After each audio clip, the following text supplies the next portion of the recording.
eating dinner, we couldn't leave until our plate was empty. And not just that, but many people when growing up, I think that is very common for different If you grew up in a backgrounds. famine mindset, you couldn't afford to, you had to eat everything on your plate because you didn't know when your next meal was coming. Yeah. And you take that kind of famine mindset and you throw it into a world where there is an abundance of food available. Here's an interesting fact that I think you'll get a kick out of. There was a time when the poor could starve to death. Now, a symbol of being poor is being overweight because you're eating so many things that if it's inexpensive food, it probably is unhealthy food. So you're eating, you're not starving, but you're malnourished. But in the past, 100 years ago or so, being malnourished meant you might die because there's not enough food.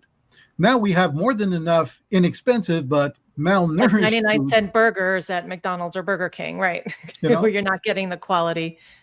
So, and the cheapest foods, well, we go out and we buy things that probably have an adverse effect on our overall health, but nobody's dying of starvation. They're dying from malnutrition in obese bodies. Right. There's an incredible mindset, and we talked about that just now. You take the famine mindset, you have to eat or you will die. That's not the case anymore.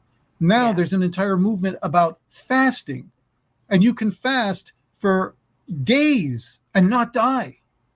I grew up thinking that if you don't eat for 3 days, you're dead.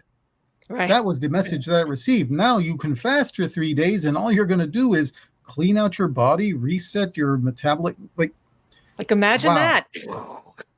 Right. So it's a balance of trying to figure out what advice actually applies to you and what advice would have applied to you at a different stage in human development. Right.